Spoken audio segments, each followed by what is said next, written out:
Hi guys, welcome to my YouTube channel. So ಇವತ್ತು ನಾವೆಲ್ಲಿ ಹೋಗ್ತಿದ್ದೀವಿ ಅಂದರೆ ಫ್ಯಾಮಿಲಿ ಎಲ್ಲ ಬ್ಯಾಂಗ್ಳೂರ್ಗೆ ಹೋಗ್ತಾಯಿದ್ದೀವಿ.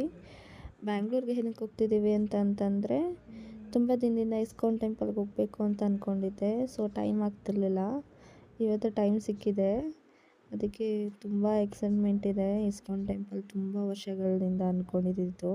ಇನ್ನು ಹೋಗ್ತಾನೆ ಇನ್ನು ಫ್ರೂಟ್ಸ್ ಎಲ್ಲ ತೊಗೊಂಡೋಗಿದ್ವಿ. ಫ್ರೂಟ್ಸ್ ತಿನ್ಕೊಂಡು ಬಸ್ಸಲ್ಲಿ ಹೊರಟ್ವಿ. ಬಂದ್ವಿ, ಬೆಂಗಳೂರು ರೀಚ್ ಆದ್ವಿ. ನೋಡ್ತಾ ಇರ್ಬೋದು ಮೆಟ್ರೋ. ಎಷ್ಟು ಟ್ರಾಫಿಕ್ ಅಂದರೆ ನಾವು ಬಸ್ ಸ್ಟ್ಯಾಂಡಿಗೆ ರೀಚ್ ಆಗೋಷ್ಟೊತ್ತಿಗೆ ಟೈಮ್ ಆಯಿತು. ಇನ್ನು ಅಲ್ಲಿ ಕ್ಯಾಬ್ ಮಾಡಿಕೊಂಡು ಇಸ್ಕಾನ್ ಟೆಂಪಲ್ಗೆ ಹೊರಟ್ವಿ. ಇನ್ನು ಹೋಗೋಷ್ಟೊತ್ತಿಗೆ 1/2 ಆಗೋಯಿತು ಟ್ರಾಫಿಕಲ್ಲಿ. ಇನ್ನು ಇಸ್ಕಾನ್ ಟೆಂಪಲ್ಗೆ ರೀಚ್ ಆದ್ವಿ. ಸೊ ಅಲ್ಲೆಲ್ಲ ಫ್ಲೈಓವರ್ ಮಾಡಿದ್ದಾರೆ, ಟ್ರಾಫಿಕ್ ಆಗಬಾರ್ದು ಅಂತ. ತುಂಬ ಚೆನ್ನಾಗಿತ್ತು. ಆಮೇಲೆ ನೋಡ್ತಿರ್ಬೋದು ಹೊರಗಡೆ ಎಲ್ಲ ಎಷ್ಟು ಚೆನ್ನಾಗಿದೆ ಅಂತ ಟೆಂಪಲ್ಲು. ಆಚೆಯಿಂದನೂ ಸಖತ್ತಾಗಿದೆ ಟೆಂಪಲ್ ನೋಡೋದಕ್ಕೆ. ಸೊ ನನಗಂತೂ ಫುಲ್ ಖುಷಿಯಾಯಿತು ಟೆಂಪಲ್ನ ನೋಡಿ.